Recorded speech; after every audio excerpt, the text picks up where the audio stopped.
Now, Hey everybody, welcome to now.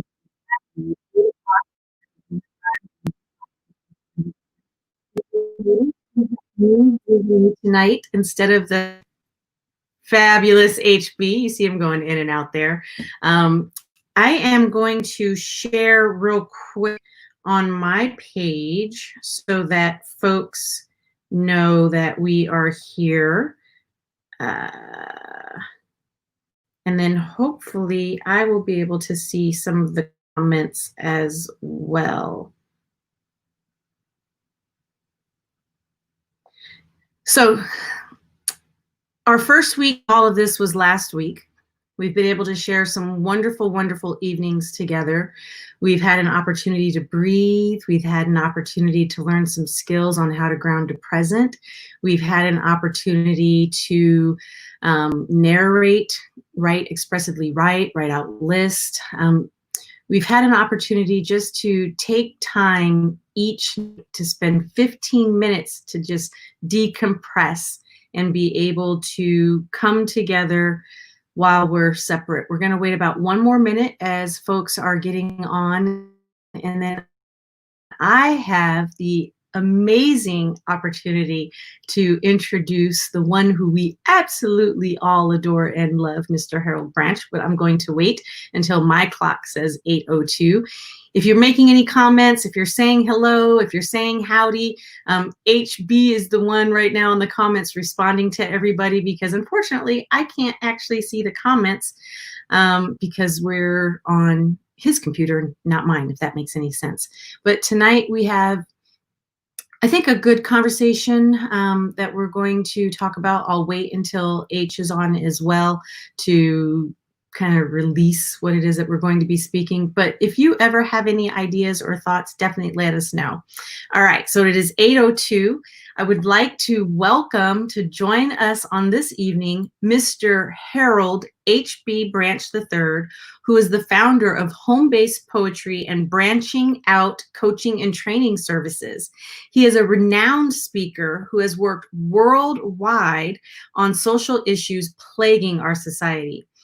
A 25-year tenured poet, HB has presented in front of crowds as large as 12,000 people. He is an accomplished author, originally from Chicago's West Side, but now resides in Phoenix, Arizona with his beautiful children, Quattro and Ella. Everybody, welcome HB. I feel like I should run to the stage. You know, I'm not used to getting the introductions. Is that how it feels? That's how it feels. You're sitting back there like, that's me. I kind of did do that stuff.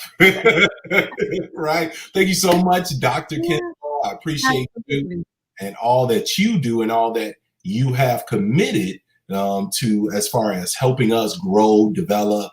You went to school for a long time for this, and you're donating your time right now. I think it's important. And we both are. We both are. We both are donating our time right now. Thank you. And I think it's important that we respect the time of those that we know and those in our community. So often in the Black community, we minimize the efforts, the value of the time of our professionals, and just assume different things. So even if we do get it from the voluntary level, we should still be grateful for that.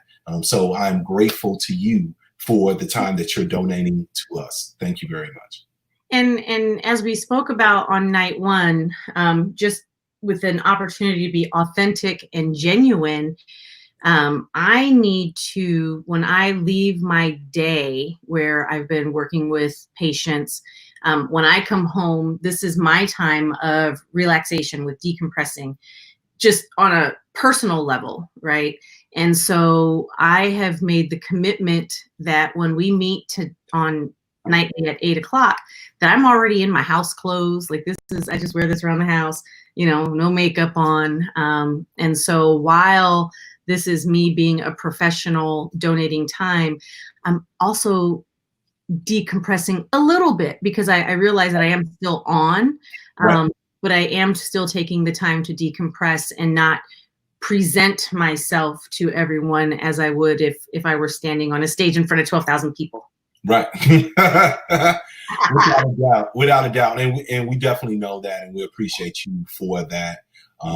And we want the real, you know what I mean? We're not those that are confused by that. So let's dive into our topic so that we could move at a respectable pace.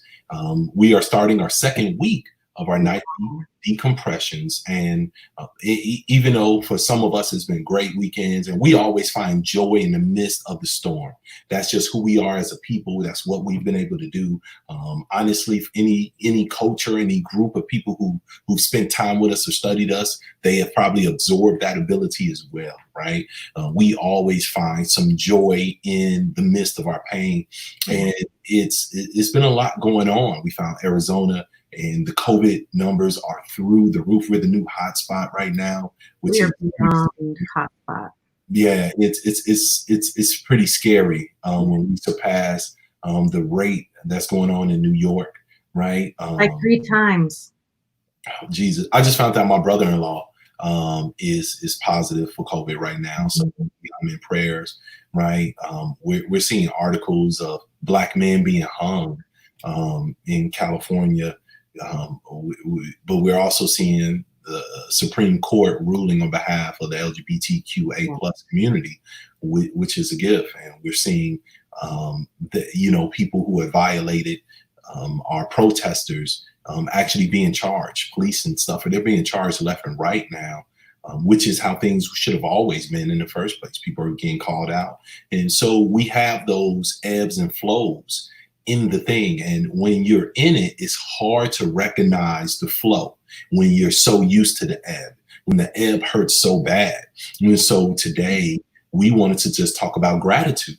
Yes. Being able to find something to be grateful for all the time, no matter what is going on, no matter how crazy it is, there is something to be grateful for.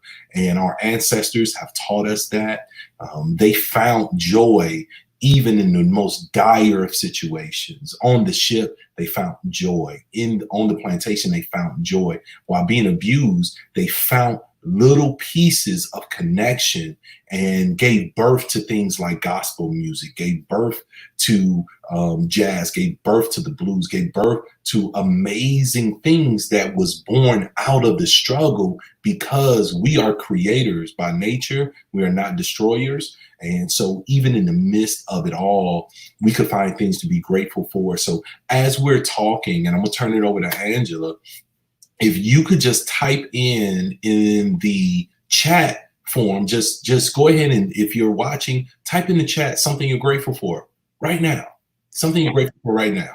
And while you're doing that, HB, I do want to talk a little bit about the difference between state and trait, right? Because you said some things that a lot of people might have been like, what the heck? What do you mean they had joy on a ship and they had joy on a plantation, right? So my trait, so what HB is talking about is our inherent trait, right? So we work through gratitude. We talk about the things that we're grateful for, and that allows us to hold on to the trait of joyfulness, of having joy. So let me correct that, of having joy. Now then there's the state.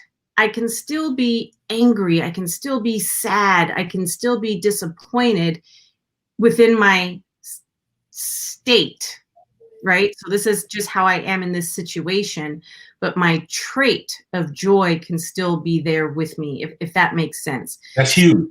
Yeah.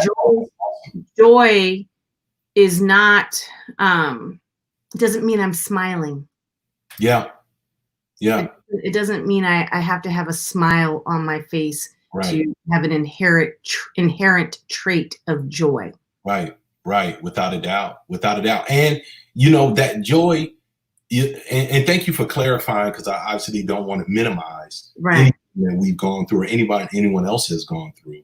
But what I refer to as finding that little one, like finding that ray of light somewhere, finding that little piece, even if it's just in the touch of the person next to you, even if it's just in the fact that you have food, right now, right? I think about all the challenges I'm going through, just from a societal standpoint, and the fact that I'm able to have a computer to be able to connect with my people right now. Mhm. I didn't always have a computer to be able to do this. I remember having a voice and no way to get the voice out to those that wanted to hear it, right? And so it's all, I got clothes. I have my health. Yeah. I didn't There's have- a project called the Gratefulness. I don't know if it's the Happiness Project or the Gratefulness Project. When we're done, I'll look it up and I'll put it in the comments. Okay. But there is science that backs up that when we take the time each day to write out the things that we're grateful for, right? That it goes back to you, HB, liking to write. But it does help when we're intentional with recognizing what we're grateful for, just like you're doing right now. It doesn't have to be something big, right? I can be grateful, this is trivial, but for this lip gloss. But it might just be because maybe when I was a little girl, I couldn't afford CoverGirl, right? I feel like those beauty YouTubers. But so while this might seem trivial, that, wow, why is she grateful for a lip gloss? But you don't know what this lip gloss might symbolize, right? It symbolizes that I'm no longer in poverty and I can afford to have lip gloss and not just Vaseline for my lips.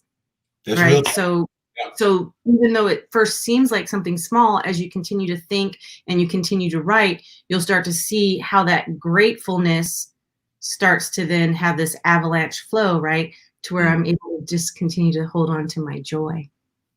I love it, because at the end of the day, nobody can take that from you. And if you know me, I'm a firm believer that hate recruits and love tends to be too quiet. We love silence and we hate out loud. You'll always know what somebody's mad about, but you'll rarely hear what they're thrilled about. And we're seeing a movement of people praising each other, brothers and sisters praising each other, praising dads, praising moms, and doing all these beautiful things, which is amazing, because love has to start loving out loud.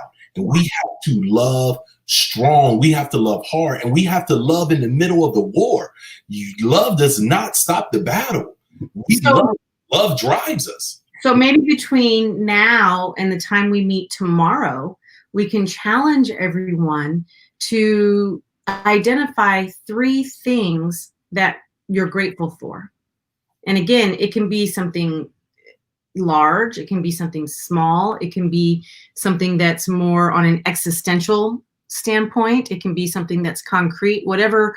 When we talk about grateful, whatever comes to your mind, then that's what's correct, right? Yeah. We can't tell you what to be grateful for or how to be grateful, but 3 things each person.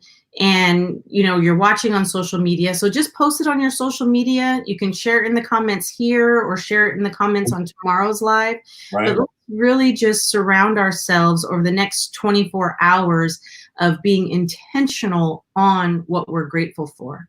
I love that.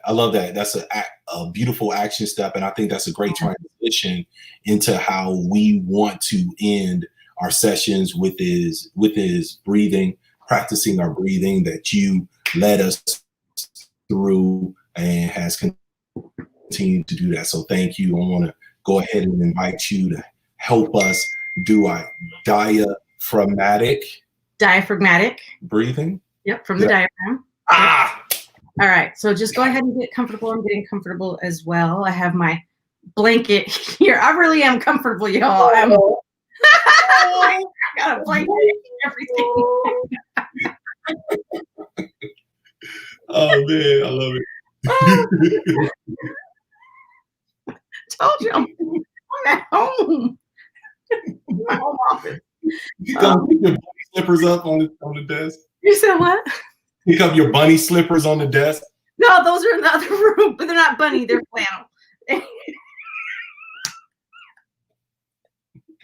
Oh gosh. Come on, we gotta breathe. We gotta get them out of here. Let's go ahead and get comfortable. Start to just quiet your mind and allow whatever's happened today to just come in and let the thought go. Don't hang on to the thought, whatever it is. Don't fight it. Just allow it to leave as you take a deep breath in through your nose. And then slowly exhale out of your mouth, allowing the worries of the day to go with each breath. As you breathe in another deep breath, allowing your lungs to fill all the way down to that diaphragm. And then slowly releasing the breath as you allow thoughts to come and thoughts to go. You start to notice that your body starts to just sink a little bit further into the seat that you're sitting on as you take another deep breath in. And allowing that breath to go as you decompress from the day. As you continue to breathe, allowing the weight of the world to just disappear. As you allow yourself to relax as you continue to breathe. With each breath, you become more and more relaxed. Your shoulders feel a little less tense. Your jaw slightly opens as you continue to breathe in through your nose and out of your mouth. Let's take one more deep breath in. And let that breath go. Let's stay in this state of relaxation as we open our eyes. Maybe stretch a little bit. Allow yourself to stay relaxed and have a wonderful, wonderful rest of your evening as you decompress. We appreciate you all being here with us this evening. We will be here all week long at 8 o'clock Arizona time for 15 minutes about and helping out and growing. And remember, soldiers have to know how to fight, but they also have to know how to heal. Yeah. And healing is important.